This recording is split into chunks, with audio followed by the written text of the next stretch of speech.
All right, let's see what we can get done as far as recording and reporting. And this is Chapter 9 in TIMBY.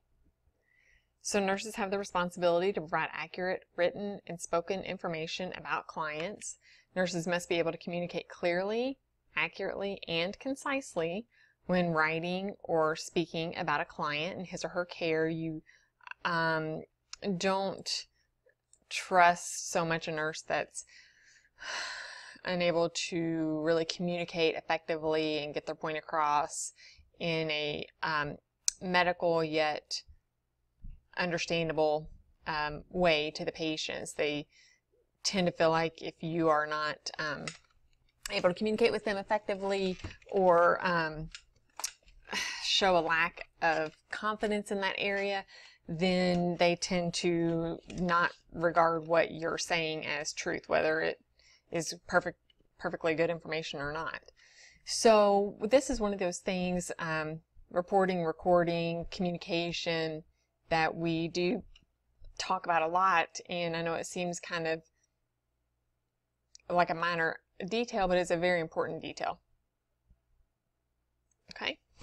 Medical records are a collection of information about a person's health, the care that's been provided by the healthcare practitioners, and the client's progress related to the care that they've been given.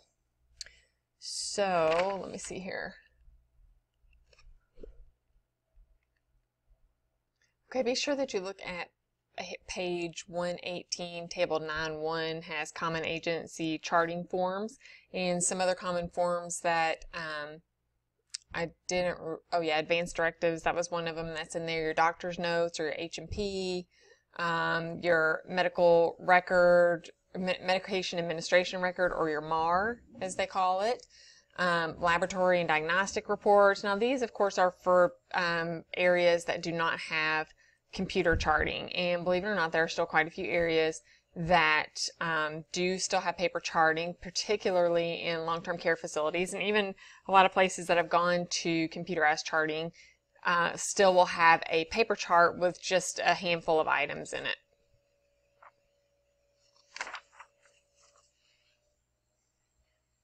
All right, uses of medical records. It is a permanent account. It is to share information amongst all disciplines involved in the client's care. It contributes to all the disciplines that are helping care for the client contribute to the client's medical record. Quality assurance, it assures patient safety and continuity of care, prevents duplication of procedures.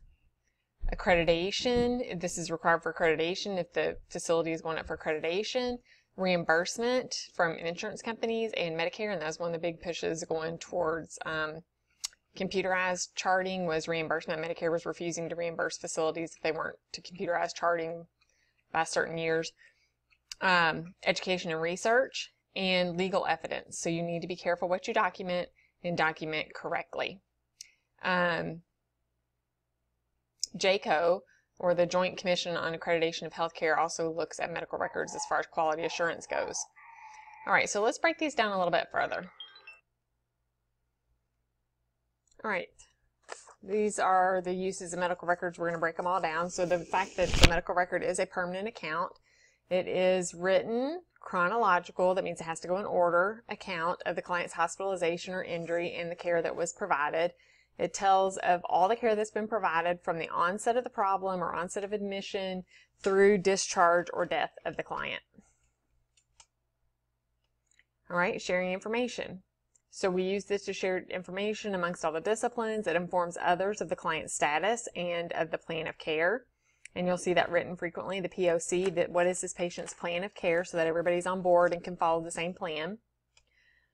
It ensures client safety as well as continuity of care, as long as people read it, so that they, as long as everyone that's involved in the client's care reads this, so that we're all on track with the same plan of care. When you go in and you see one physician for the cardiologist for this matter, and then he says, oh, well, let's do this, and you're like, well, we just saw the neurologist who didn't want to do that. And if everyone takes a few minutes to just read the chart and read the patient information and see what the plan of care is and the reasoning behind that, then it does make sense amongst the disciplines as well, usually. Its accurate and timely documentation is critical in nursing. By sharing information, we make sure that care is not duplicated. The chance for errors or omissions in care are much decreased when we share the information and provide accurate and timely documentation. All right, quality assurance. Quality assurance, we need to investigate documentation and do chart audits. So we used to have to do this frequently in the hospitals. I don't even know if they do it anymore, but we used to do this quite frequently. You were given a piece of paper with the things that you needed to look for and assess on the last, I don't know, however many shifts, 2 shifts usually, and you went through and saw if all these things were done on the chart audit and put your name and the nurse that you were auditing, basically their name, on the sheet. This is investigation and quality of care provided by the healthcare facility. QA, quality assurance, is an internal process for self-improvement to ensure the level of care reflects or exceeds the standards established by the healthcare facility. If documentation standards are not met, JCAHO may withdraw or withhold accreditation from healthcare facilities. So this is why it's so important and why we used to have to do this in the healthcare facilities where we audited each other before JCAHO came and audited and told us what we were missing. We tried to pick up on it on our own first. All right, accreditation. It demonstrates compliance with national accreditation standards. So nursing documentation should include, according to JCAHO, the initial assessment and reassessments, physical, psychological, social, environmental, and self-care. Should include identification of a nursing diagnosis or client needs. Okay. Planned nursing interventions to meet the client's nursing needs, part of the care plan, the intervention part. The nursing care provided, that's part of the care plan as well, the implementation part. The client's response to interventions and the ability to manage the continued care. And this includes pain management, discharge planning, the client's ability to continue self-care upon discharge. All of these things have to be included in the response to the interventions and ability to manage the continued care at home. Okay, reimbursement. Reimbursement has to do with insurance, Medicare, Medicare, and Medicaid. They are getting much more specific about when and what they cover. All insurance companies are. Everything has to be approved now, or you have to meet certain standards before they'll reimburse you for things. They survey charts to determine if care provided meets the criteria for reimbursement. You have to make sure that the criteria has been met for the patient's tests or procedures for the insurance to pay. So, for example, several years back, I had broken, well, let's see, I broke one leg in a freak little accident at the house. Anyway, it was a crushing injury, so basically I crushed my foot under a big stack of sheetrock or drywall and crushed a bunch of bones in my foot. And that was in April. And that same year in September, I ended up stepping in a hole on a soccer field as I was going to take pictures, and stepped in a hole. My foot got stuck in the hole and it tore a tendon, which also ended up being an avulsion fracture, which you'll learn about a little bit later, where it actually tore a piece of the bone off as well.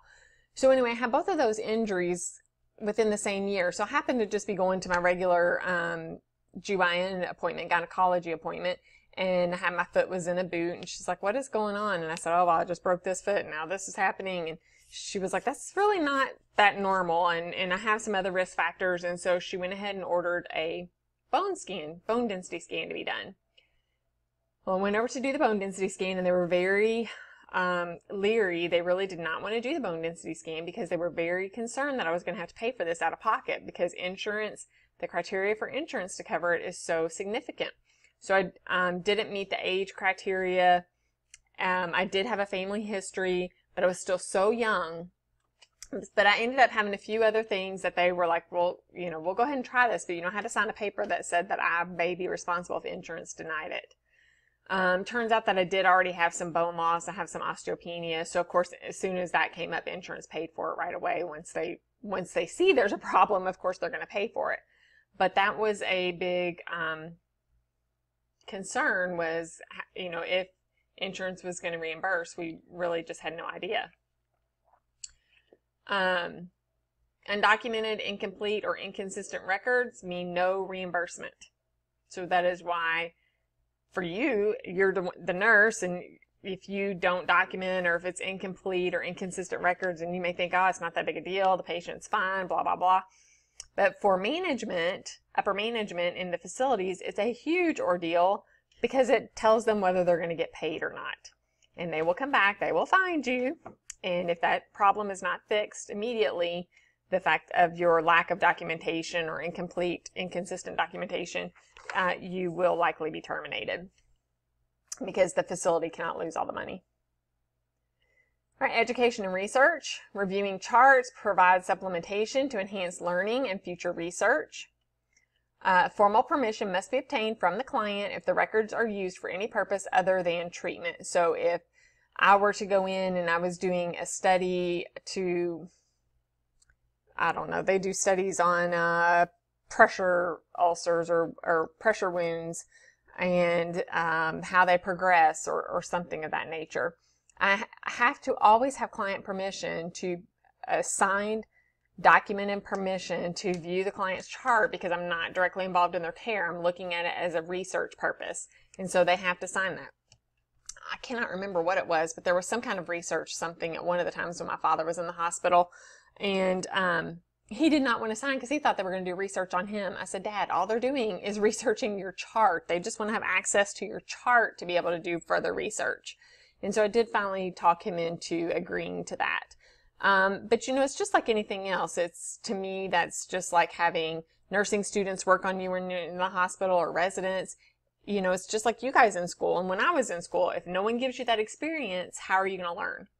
So just keep that in mind at all times. All right, the chart is also used as legal evidence. Medical records must follow legal defensible criteria. See box 9.1 on page, it's actually on page 119. Portions of the chart can actually be subpoenaed as evidence to prove or disprove malpractice. So that's very important. Every person who documents in a chart can be summoned to testify in court. In my situation in particular, I may actually over-document a little bit, and that's not a great thing either. But part of that is because I can't. My memory is not good. And I can be subpoenaed or called to court for a situation all the way up until, because I do OB, all the way up until that baby is 17 years of age. So that is a long time for me to have to keep track of anything, and the chance of that happening is pretty minimal. So I really have to keep track of that with charting. All right, so here are a few things. There are others, so be sure that you look at this box on 9.1.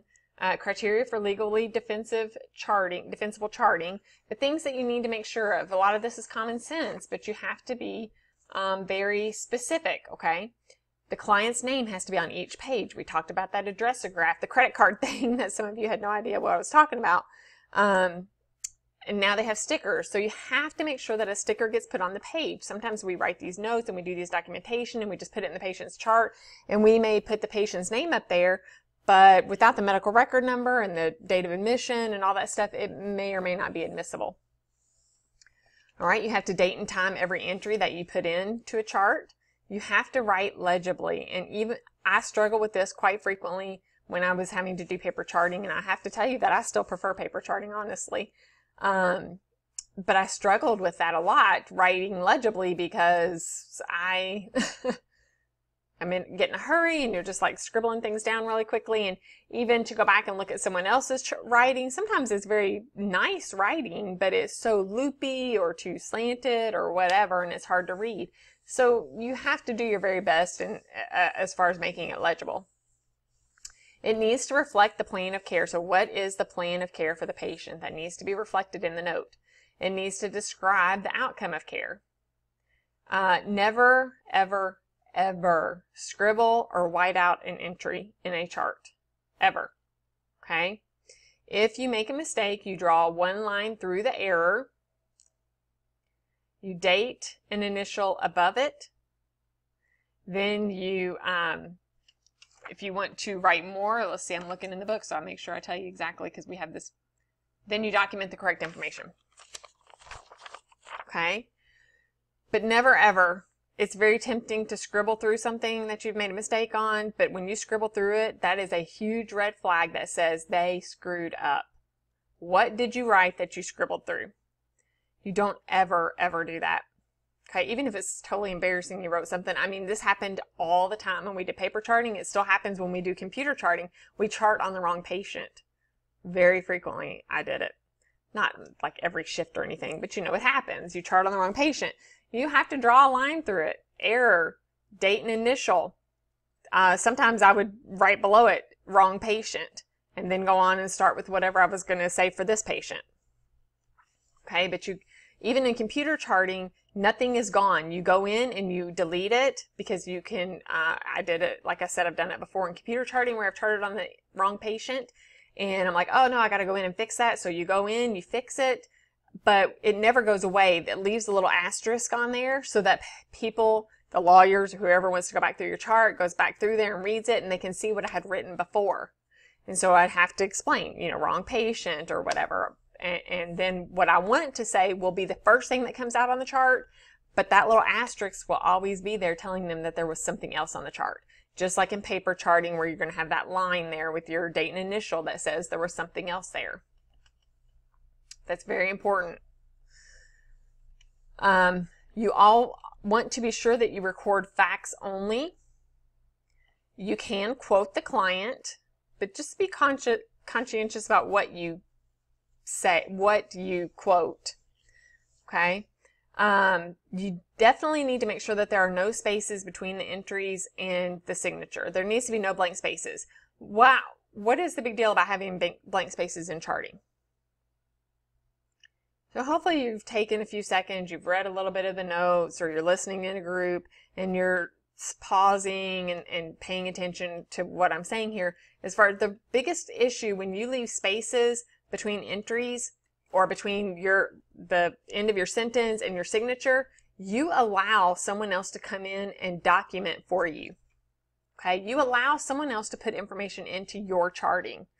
So this is even true, even to the, I'm sure this has to do with me being a nurse, but when I go to a restaurant or anywhere, but you're signing the credit card slip in the restaurant, I draw a line before I put my tip, and then I draw another line before I put the total amount. Because otherwise, I am allowing anyone else to come in and write any of the numbers they want to before the numbers that I write on there. Okay, so it's just a matter of being conscientious about making sure that there is no availability for someone else to write into your documentation. Another thing is you have to be sure that you sign every entry. That must be done. Okay? You never ever chart for someone else. I mean, I'm just going to tell you it happens. I've left before and oh my gosh, I totally forgot to chart this. No one else can chart for me. I have to go back and do the charting. You need to make sure that the entries are in chronological order. You can't do an end of shift note in the middle of the shift and then an event happens and you're writing that at the end of your shift. That's why you really have to wait till the end of your shift to write an end of the shift note. You need to be sure you document specific circumstances for notifying the physician, specific data that was reported, and the physician's recommendation. Okay, so that's really important. I did that a lot as well, as far as documenting things that, let's just say, for example, I have patients who may have a murmur, which is not uncommon for pregnant patients to have a murmur because they have increased blood flow. And so I will actually call the physician as well if I haven't seen it documented previously that the patient had a murmur and tell them. And they're like, oh, it's no big deal. It's just a pregnancy murmur, you know, from having the increased blood flow. I realize that. However, I am documenting that I have told you and that you are not concerned at this time. You know, and I can just go in and document murmur noted, no Dr. So-and-so notified, no new orders at this time, continue to monitor. Okay. And that just shows why I notified the physician, what I told the physician, and the physician's recommendation. All right. So again, I did not touch on everything in that box, but be sure that you have reviewed that box. All right. Client's access to records. Is a client legally able to view their chart at any point? It's a really good question. All right, clients do have the right to view their chart. They can request changes of things that they feel are inaccurate and be informed. They have to be informed of anyone viewing their chart outside of their care, anyone that's outside of their taking care of them. So can a client request changes to their medical record? Well, I just answered that too. Yes, they can request changes to their medical record if they feel so. Many facilities, however, do have policies with guidelines to view the charts. For example, they may have to view the chart within 30 days. They may have to view the chart within the presence of a physician or hospital administrator, which I personally think is the best plan. One of the reasons they do that is so that patients can ask questions without jumping to conclusions about what was documented. And that is one reason why I feel like that is very specifically helpful to do, is to have a nurse or a physician or hospital administrator present instead of just saying, yeah, here you go, here's your chart. Take a look at it and let me know if you have any questions. Because they may refute or be upset about specific things on there, but it may just be a misunderstanding about what's been documented.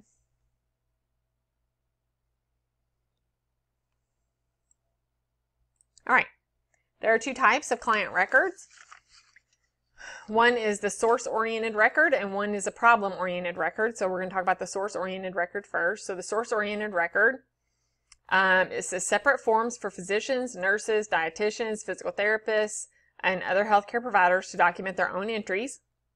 Now the cons for source-oriented records is that it doesn't seem very unified. There's not a cohesive documentation.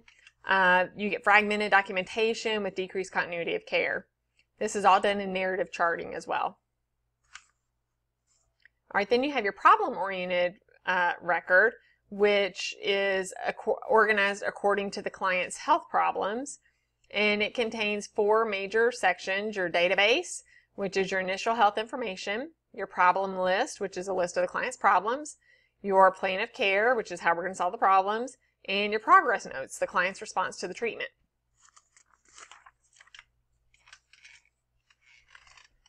All right, methods of charting. We have several different methods of charting. You've got narrative notes, which is a source-oriented documentation. Then you have SOAP notes, focus notes, PI notes, charting by exception, and computerized charting, which are all problem-oriented charting. Okay, so we're going to break all these down. All right, narrative. Source-oriented documenting. Hold on just a second. I've got to find my page in here. Figure 9.1 on page 121 has a narrative note there for you, and there is an example of narrative note posted on Blackboard as well on this this week up in the course materials. The only problem with the narrative note that's actually, I think it's the narrative note that is posted for you, is the fact that there's no signature. So there is a large blank spot at the end of this narrative note that the nurse didn't draw the line and sign her name. All right, narrative noting. It is used in source-oriented charting. There's no established format for narrative notations. You write information about the client and their care in the chronological order. It resembles a journal or a book of sorts. Narrative notes are started every day and on each client on every shift. It is completed on, a physical exam. Sorry, I have to read my writing. Physical exam is completed on the client to determine the client's status. This assessment is the first entry of the narrative notes, and then when changes occur, other entries are made. This is commonly used in long-term care, acute care, home health, and ambulatory care setting. The cons to this, however, are the fact that it is very time-consuming and very easy to omit information in a narrative note. And you know, when I finish this recording, I would like for you guys to do some narrative charting and some of these other types of charting for me, and I'll probably just have you guys turn those in. And what you will find is that it's really hard to do narrative notes because you don't have to write every single word down, but it's very difficult for you guys because you're not used to it to write in that format. So I'm very used to that at this point, and so I don't have any problem doing that. And then when I get notes from you guys, I'm like, oh, they put every single word is in here, and you don't have to do that. You've got to kind of summarize the gist around in the narrative charting as well. All right, SOAP or SOAPy notes. These are on page 120. Wait, that was 120. 121. Sorry. Page 121, table 9.3. Hold on just a second. All right, so the SOAP or SOAPy or SOAPier note, that's on page 121 down there. This is problem-oriented charting. You do your subjective data, which hopefully you recall because we did that little section on subjective and objective data earlier on. The subjective data is what the client reports or the client signs and symptoms. The objective data are things observed by the nurse, so your vitals, your I's and O's, if you notice a rash, things like that. Your A is the analysis of the data, the problems that have been identified or the nursing diagnosis. The P is the plan of care, the proposed treatment. I is the interventions, the care provided or nursing interventions. E is evaluations, which is the outcome of the treatment. And R was for revisions to the plan of care, if you do SOAPier. It focuses on documenting of pertinent information only, primarily. All right, then we've got focus notes, which is on page...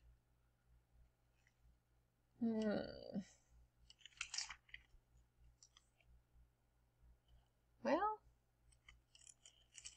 I don't actually see the focus note on here. I'll have to look, see if I can find it. It's a modified form of a SOAP note.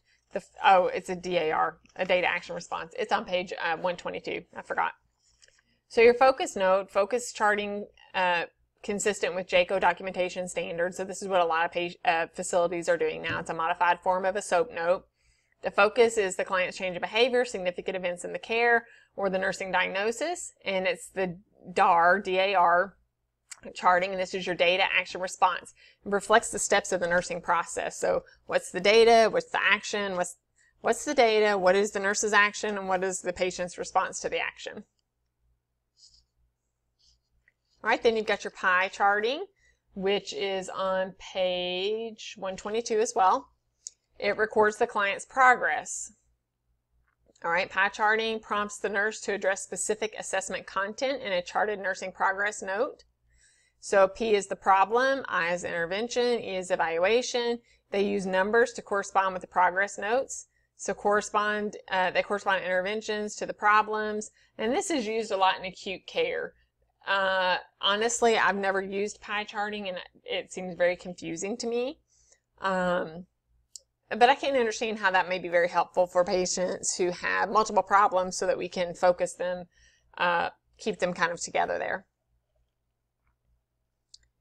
All right, then we've got charting by exception, which is primarily what computerized charting does at this point. This is how we mostly chart now. You do not chart anything as normal. Don't ever use the terminology normal, vital signs within normal, are normal, heart sounds normal, nothing like that. Things are within defined limits, and especially in computerized charting, there are defined limits set up for you. So things are usually within defined limits. It used to be within normal limits, WNL within normal limits, and then that was defined as what was a normal limit. But the more legal terminology, what they've gone to is a WDL within defined limits, and that definition is set up for you as well. Charting only abnormal findings or care that deviates from the standard. There's no descriptions of normal, only abnormal issues. This does promote continuity of care by tracking the client's care from admission to discharge. If the client does not meet the expected guidelines, the nurse must chart on those exceptions. Okay. All right, then we've got computerized charting, which is what a lot of facilities have gone to now. This is electronic charting. It's best to be done at the bedside, and some facilities have what they call WOWs or CALs or computer on wheels or whatever they call them. But they're mobile for the nurse to take into the bedside and do the charting. And some facilities actually have the computer right there in the patient's room. Honestly, I never got used to that, and I never used that. I just wrote down things on my little cheat sheet, and then I would go to the nurse's station and do the charting on the computer. but it's ideal. It is nice to be done at the bedside if you can. The problem is when you stay in the patient's room to do charting like that, they feel like they have to talk to you, and then you can't really focus on what you're charting because they're asking you questions, so it gets a little confusing. But one of the benefits is the fact that it links all the departments of the institution, which is really nice. So they say maybe they had a consult with cardiology or a social services consult or a psychology consult, and you can go into the chart and see all that into the computer and see what they've done and what they've said very easily. So there is a sample of computerized charting on page 123 in your book as well. So be sure you review that. All right, pros are the fact that the data is easily retrievable, easier communication between departments, and it generates nursing care plans for you usually. The information is legible. You don't have any problems with handwriting. It auto records the date and time of anything that you do. The computer prompts you to enter specific information. Therefore, you have less omission of information because you have to click certain boxes. Now, time saving, that is one of the pros for computerized charting. I have to say that in my experience, it is not always a time saving issue, and I'm pretty positive a lot of nurses will tell you the same. Reduced overtime for uncompleted end of shift charting, and again I have question marks beside that because very frequently nurses have to stay late to be able to get on the computer and actually have time to sit down and do that charting. But they were staying late to do paper charting anyway, so I'm not sure it matters which way the charting goes. It's just the fact that it's hard to get the charting done and provide patient care. Cons for computerized charting. Hopefully you'll take a few minutes and pause the video and look in your book and find some of these answers on your own. But some of the cons are the fact that your password changes very frequently and you have to keep up with it.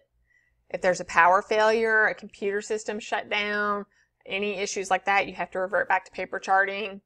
The information is scattered into various files and you have to know which files to go to. It's not like a folder or a chart where it's labeled and tabbed for you. It's not done as nicely as that. It's a little less user-friendly. And there's a lot of double charting going on. You double chart a lot of information in computerized charting. All right, protecting health information, HIPAA, Health, Insurance, Portability, Accountability Act. The Health Insurance Portability Accountability Act of 1996. HIPAA, it's a protective privacy of the health records and security of the data. Written, spoken, electronic information must be protected. I'll speak to you guys about this. I think I've spoken to you about it before, and I will speak to you about it again when we talk about going to clinicals. You must be very cautious about what you say. You do not have to identify a patient by name for people to be able to identify them. Any situation, scenario, things like that, people can tell. You never know who knows somebody, so you can't be telling people all this stuff. It comes out, trust me. I think we talked about that when we talked about social media and things like that in the beginning of this semester. So, just be very, very careful about protecting information. We're not allowed to have the patient's names outside of the door anymore. You can't put names on charts that are visible to the public walking in and out. The computers have to be kind of darkened or have a screen on them where you have to be standing directly in front of it to be able to see it if it's out in a place where people can walk by and see the information easily to be able to protect that information. Okay. Ways we protect the information is that we have to give written notice to the client identifying any uses of their health information. When you come into a hospital or any kind of facility, you sign a billion papers. The client has to sign that they have been informed. There must be a release of information, or if you have to release any information, it has to be at minimum disclosure. And authorization to release any client information, you have to have authorization to release any client information with a few exceptions. And the few exceptions are the fact that we do report vital statistics, we report births and deaths. We have to inform the FDA of any adverse reactions. We have to report organ and tissue donation. We have to notify the health department of communicable diseases. Influenza even is one that we have to report. Okay, so When a family calls asking for information on a patient, the nurse can only state that the patient is stable, but they have to talk to the patient or family. Or the patient may have a specific password that they can give to people that they can call and ask information. Okay?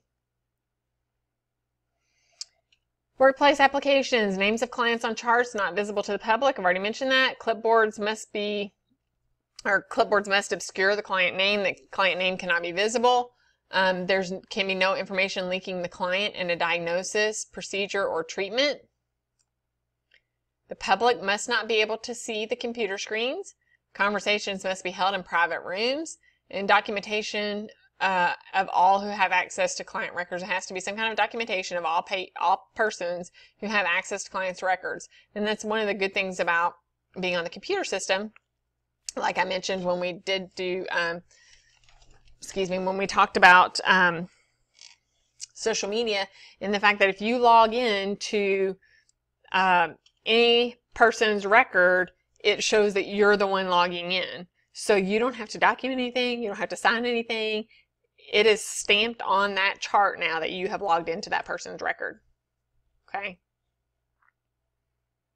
All right, data security. We have an access number and a password for all accessing client records, for all patients accessing client records. Only allow certain personnel access to certain information. So if they are going to, I don't know, have a CT scan done, they don't need to know the nitty-gritties of this patient's life, okay? You only need to give them what they have to know. Encrypting information shared via the internet. Obviously, anything that's shared is encrypted over a facility website type thing. All right, documenting information. Policies, you need to follow the policies of your facility because they're all going to be a bit different, but in general, you need to follow whichever their method of charting is, the type of information that they record, who's responsible for charting. Usually it's going to be the RN or the LPN taking care of the patient. The frequency that entries have to be made. Does it have to be every shift? Does it once a day? Is it, what we used to do anyway was we had to write a shift note. So every shift, and several times I worked because I was on call, I would work a lot of 4-hour shifts, and even in that 4 hours I had to write a shift note for 4 hours saying what happened with the patient in that 4 hours. And then any incidences or events that occurred required a separate note. Let me see. Content of nursing documentation, that's box 9.3 is on page 125 in the new book. Okay, so page 125. Per JCO, the records must identify steps of the nursing process. They must address assessment, diagnosis, planning, implementation, evaluation of outcomes. If not charted per policy, legal protection is decreased. All right. You have to write concise and brief information. Use approved or accepted abbreviations. So this is a big thing, just like I had up there on my PowerPoint, what I have, SOB, I think, because way back in the day, that was typical. SOB was shortness of breath, and now you guys do SOA, short of air. Okay? These are common things that you have to make sure that you're using appropriate abbreviations when you are doing your documentation. You have to use scientific and medical terminology. You cannot document in lay terms. You have to speak to your patient in layman's terms. That means the average person. But when you are documenting, you must document in medical scientific terminology. That is why it is so important that you guys understand these things. Okay? You must write in descriptive terms. So describe what's happening. Generalized edema. That's a good example of both the medical and scientific terminology as well as the descriptive term. Generalized edema versus overall swelling. Okay? You need to write meaningful statements, and you need to document precise measurements. If you are measuring, I know we did musculoskeletal, we're like, well, wait, what do we need the tape measure for? Well, the tape measure was on there for measuring things if you notice any atrophy or hypertrophy, muscle atrophy or hypertrophy in the patient, and then you need to measure that. And so any specific precise measurements such as that need to be written down and documented. Abbreviations, it is better to write in length than to omit information. Use approved abbreviations, and JCO has identified some abbreviations that are to not be used. Now, you have in your book on table 9.4, page 126, commonly used abbreviations. I'm just going to tell you that I highly recommend that you look at this. I was just shocked when, like on here, S with the line over it is without, and C with the line over it is with. Okay, I use that every day when I write things. When I write notes at home, I use that abbreviation. And, you know, my husband and I have been together for so long now that he has picked up on a lot of different terminology and a lot of different abbreviations that I use, medical abbreviations that I use. And so he knows what that stuff means now. So you don't write in a medical chart if you are documenting by hand with, and you don't write W/. That is not appropriate. You must write C with the line over it. When I did some clinicals for some other programs, I was floored that they had no idea what S with the line over it was. They had no idea that that meant without. Okay, that is just a common abbreviation to me. So you guys really need to know these things. CO, complains of. I don't see it on here, but R/O is rule out, a rule out problem. ABD is abdomen, AC before meals. Okay, so please read that and be sure you ask me if you have any questions about that later on, okay? Because this stuff is very, very important. Sorry, I'm just actually reading through here thinking, Yeah, OOB, that's a really good one, out of bed. AC is before meals and PC is after meals. That's used very common. PO by mouth. Q is every, QID, 4 times a day. Okay, so these are very common, very appropriate abbreviations. So be sure that you read through that. Okay, now I found where I was. Sorry, kind of got sidetracked because I really like the abbreviations. Oh, there we go. Common abbreviations.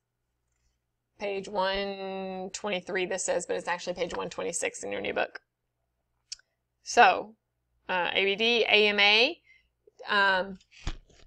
Yes, AMA was on your form over there, and AMA in general is against medical advice. There are a lot of terminologies that are different for different areas. So AMA is generally against medical advice. But for OB, AMA can also mean advanced maternal age. Okay.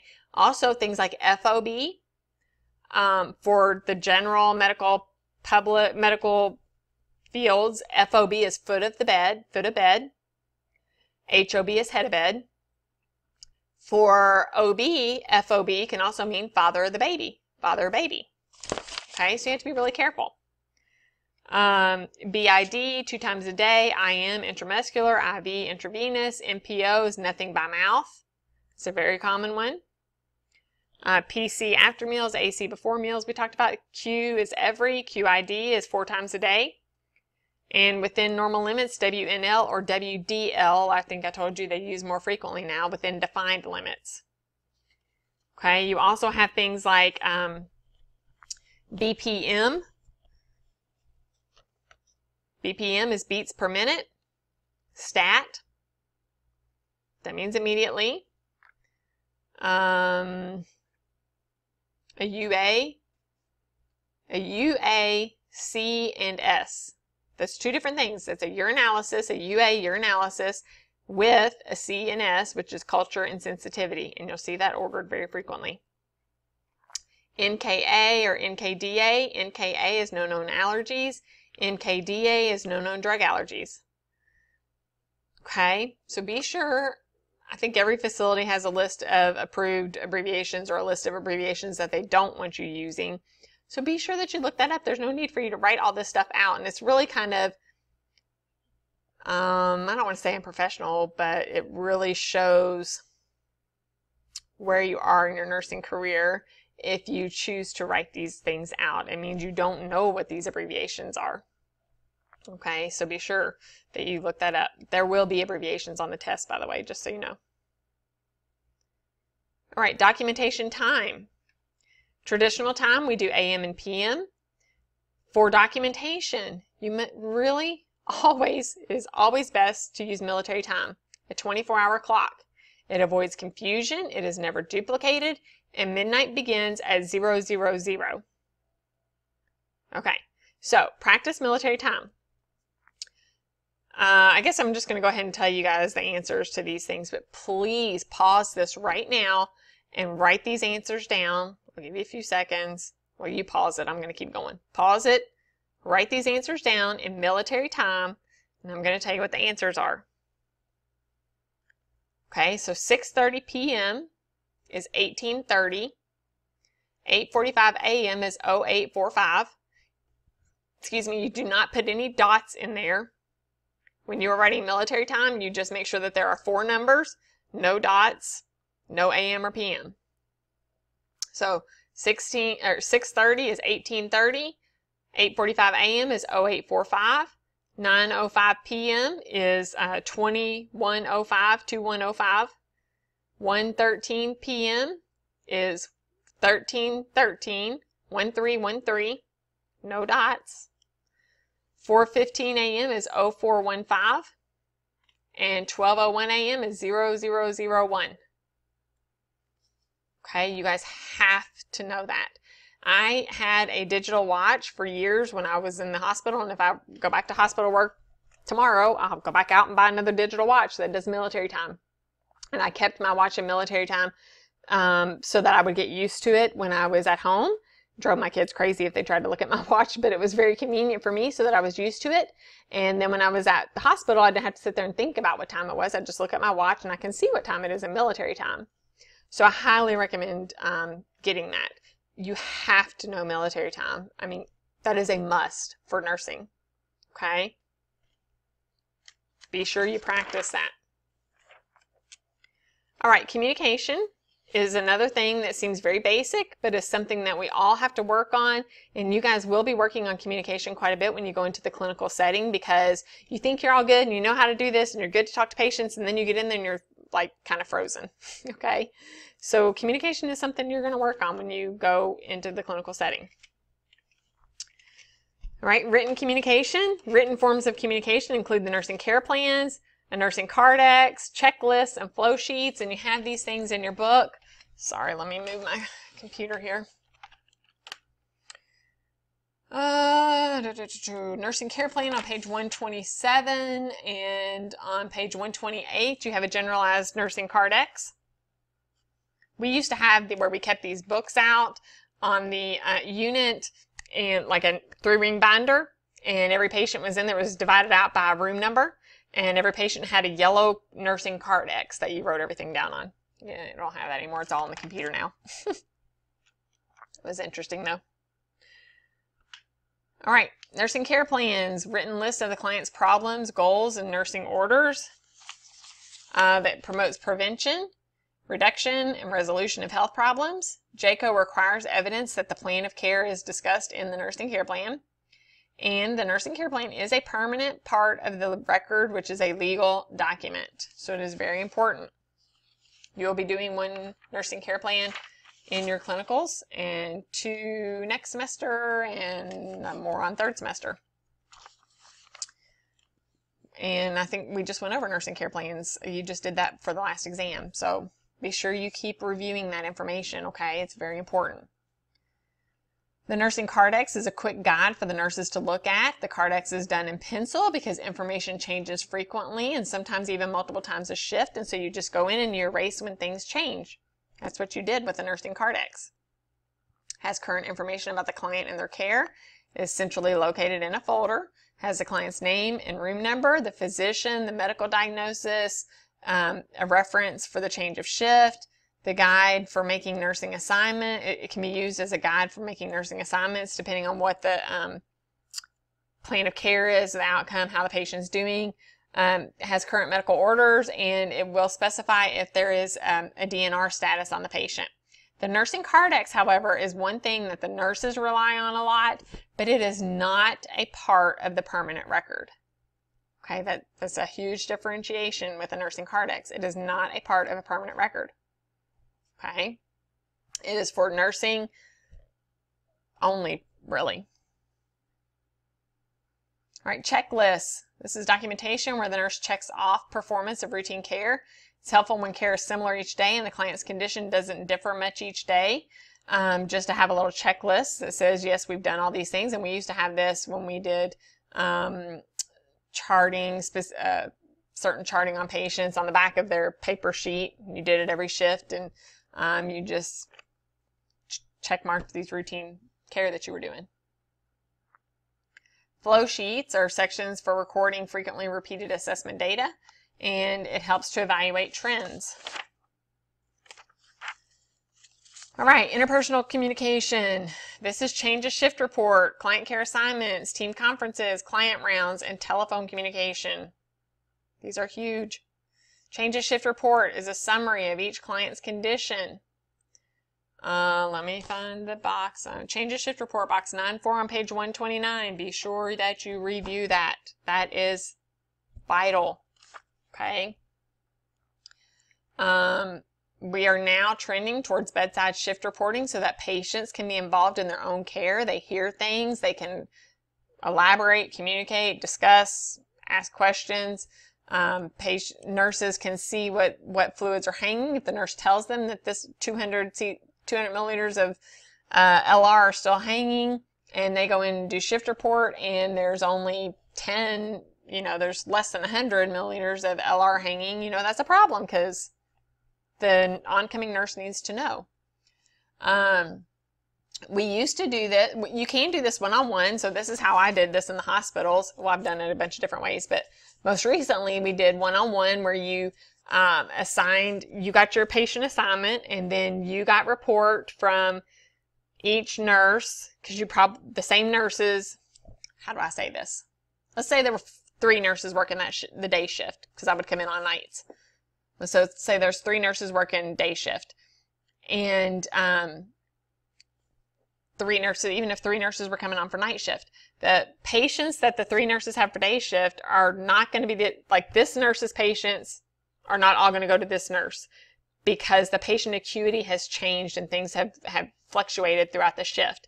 So we will be assigned differently. So one nurse over here coming on will get report probably from all 3 of the nurses leaving on different patients.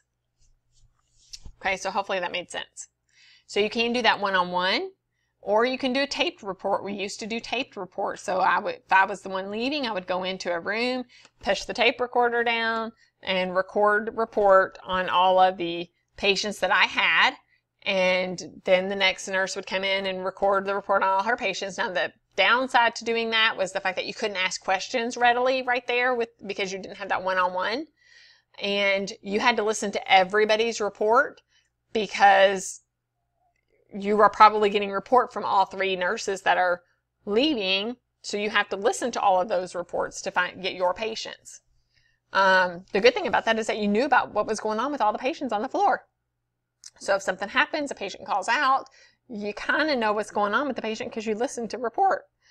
And it also allowed the nurses leaving to be able to take care of the patients still while the oncoming nurses were getting report. So there's definitely pros and cons to both ways.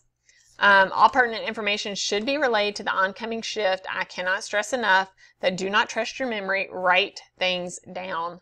I have come on so many times and gotten report, and I'm sure I've done it too, given report and left out really important things that I just forgot to write down on my sheet. And the new nurse coming in probably thought, she has lost it. I cannot believe she did not tell me about this. This is really important. So I cannot stress enough, write it down. I used to keep a little box on my cheat sheet, we would call our brain, the nursing brain, a little cheat sheet, which I've got some to show you. And I would keep a little box at the end of my cheat sheet that said, for shift report, what did I want to say in shift report, so that I could remember things. Okay. So in your book, sorry, you have to look at the side of my head for a minute. Yeah, it does. I mean, it pretty much says the exact same things I was going over, but be sure that you read that and pay attention. It also discusses the change of shift report, and super important is being prompt and on time, which is another reason why we hold you guys accountable to be on time to class and being on time to clinicals. It is very important that you're on time to clinical, because trust me, the next shift wants to leave. And the shift leaving wants to go. And when it's your turn at the end of the day, you want to go. You don't want the next shift to be late. So you have to have that reciprocity of respect. Show up on time. Be ready to start report at the correct time. Come prepared with pen and paper or clipboard or whatever you want to write on. Avoid socializing. That's so important. Sometimes you get in there and somebody's leaving or coming on that you haven't seen in a couple weeks, and you're like, okay, let's get report real quick and then we can talk. Take notes. Be sure that you clarify any information that was unclear, and ask questions about things that may have been omitted. Okay, so that's really important. All right, client care assignments. These are made at the beginning of each shift. Sometimes the leaving shift will make assignments for the oncoming shift. We tried it so many different ways at the hospital when I was on the floor. Sometimes we would have the shift that was leaving, so I worked night shift, so we had day shift would assign the night shift patients, and sometimes that worked okay, but really we'd rather just come in and the day shift people come in and see who's listed, the patients that are listed, because if you've been taking care of that patient before, if it's a patient that's been there for a while and you want to get that patient back, it's just so much easier to take that patient back. And the night shift people may have forgotten who they got report from, or you may not have had them yesterday, but you had them the day before yesterday. And so that's the bad thing about night shift making assignments, but everybody does it a little bit differently. It is usually based on the client to nurse ratio available and the client status. So again, I worked a lot of short shifts, a lot of 4-hour shifts, and so I would often take the patients that, you know the patients that are a handful. I would take those patients for that 4 hours because I can do anything for 4 hours. And even if I was working at 12, sometimes I would take those patients because I was on call and I wasn't working as often as the other nurses were, especially if we had a patient that was there for an extended period of time, was going to be there for an extended period of time, and was not the most pleasant of patients. Then I would often take that patient to give everybody else a break.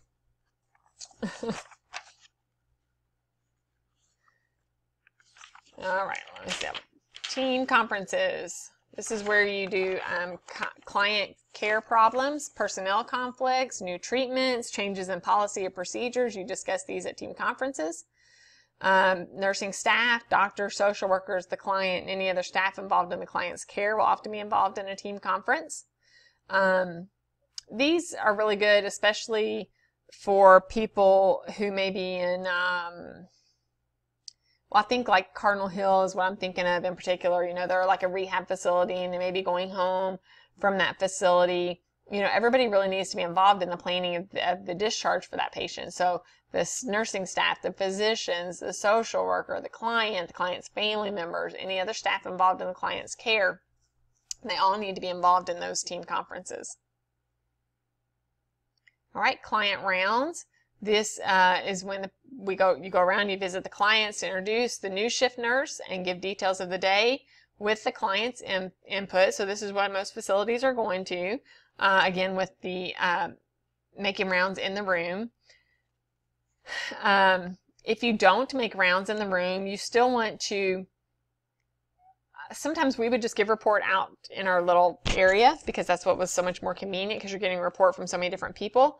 But then we would go with the nurse, the nurse that was leaving. Once you would get reports, say you had 3 of that nurse's patients. Once you got a report on those 3 patients, you would get up and you would go to those 3 rooms and see those patients, introduce the leaving nurse, would introduce the oncoming nurse. You put your name on the board, introduce yourself to the patient, tell them you'd be back, in 30 minutes or whatever. You had to finish getting a report and do it like that. So that it just provided some continuity for the patient to see who's leaving, who's coming on, and what is your role. Okay. You have to be careful with this if a client's in a semi-private room related to HIPAA. Physicians also make client rounds. They will usually come around first thing in the morning. All the physicians and residents and everybody that's involved in that client's care will come in and talk to the nurse, and it's very beneficial if the nurse can jump in and make some of those rounds on their patients first thing in the morning so that they can hear what the plan of care is for the patient for that day or whatever. All right, and then we've got telephone. So when notifying the physician of the client condition, the nurse must document in the chart information reported and any instructions received. Be careful not to give out any client information to family members because of HIPAA violations. So unless they have a password or something of that nature, they need to call back and talk to the patient. You really cannot give out any client information. Okay. I was going to say something else about doctors or telephone communication.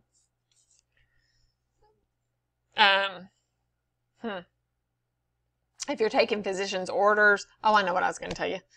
If you're taking physician's orders, you need to be sure that you write down whatever the physician's telling you. Be sure that you read it back to the physician, and the physician verifies that you have correctly written down the order. Another thing you need to be sure, take note of is when you're doing any kind of communication, when you're calling report on a patient, the patient's moving to a different unit or just going even for a x-ray, you have to call report on the patient so that the people in x-ray know what's going on with the patient. And you just need to give them the vital information, whatever's required.